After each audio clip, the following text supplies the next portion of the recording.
When you do your turns, you need to have good dance shoes that has some friction so that you don't slip off completely.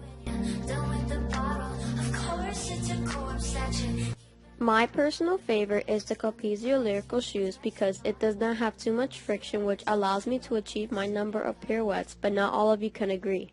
If you do not have any of these materials, then you can use a sock, but please be careful because it does not have friction on the hard floor, which can easily make you slip and fall. But if you have to work with a sock, then I highly recommend putting it on halfway. Doing a pirouette doesn't technically require stretching, but you do need to roll out your ankles and roll out your head. But if you strongly feel that you need to stretch, then please do so. To have a strong, solid pirouette, you need to have a strong core, calves, and ankle, so follow these workouts. If you want a separate workout video, I'll be glad to provide you one.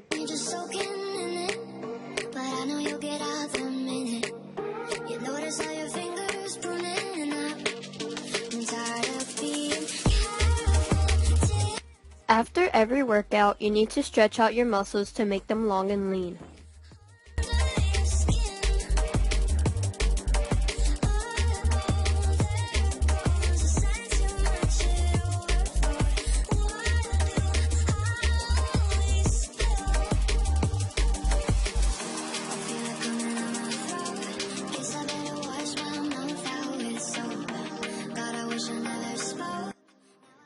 This is a great balance exercise because it teaches you how to properly balance when doing your pirouette.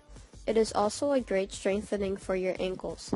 When you are losing your balance on releve, then put your heel down, and when you have regained your balance on flat foot, then get back on releve.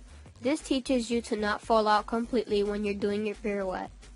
Before you get into your turns, you want to have a prep, so I'm just showing you a simple basic prep with no footwork because when I first started learning my pirouettes, the prep that I have seen online was too confusing.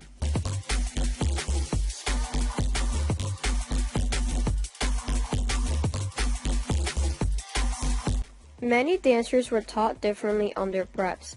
I was taught with both feet flat-footed on the ground because it helps me push off into my turns. But you can use the prep that you were taught.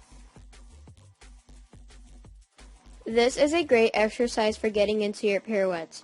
You want to make sure that your arms are like an L when you're on your prep, and a tip is that when you are pulling up, imagine that you have a string on your head and somebody is pulling the string upwards. This will help you achieve the number of pirouettes that you are desired to do. A challenge for you is to try to stay on releve as long as possible. The more you can hold on releve, the more turns you are able to do. For your arm positions in your turns, you want to have your shoulders pressed down and tighten your arms, as if you were holding a beach ball.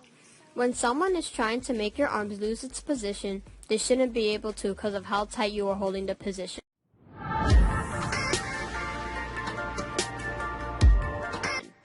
It is so important to spot in your turns because it prevents dizziness, it helps control your balance, and it helps you travel in your turns, such as a chaîné and a piqué turn.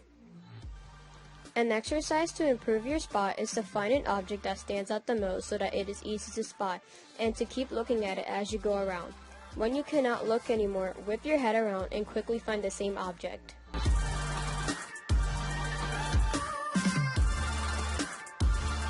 When you are in your pirouette, your foot should be touching your knee and pointed. Do not sickle it. Have your chest and head up, tailbone tucked in, ribcage closed, and tight core.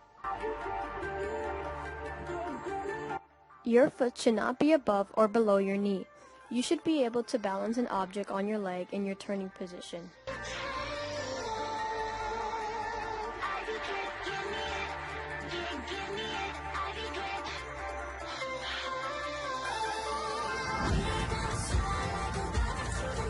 You also shouldn't lean forward or arch back.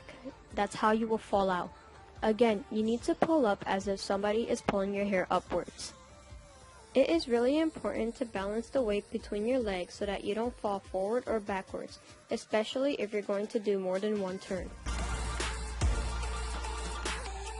Now start off with a single pirouette. Keep practicing until you have mastered it, and then you can make your way into a double pirouette. Also, once you start turning, quickly change your arm position so that you don't lose balance. A common thing that people do when they turn is sickling their turning foot. You can easily fall out and hurt yourself, which can result into an injury.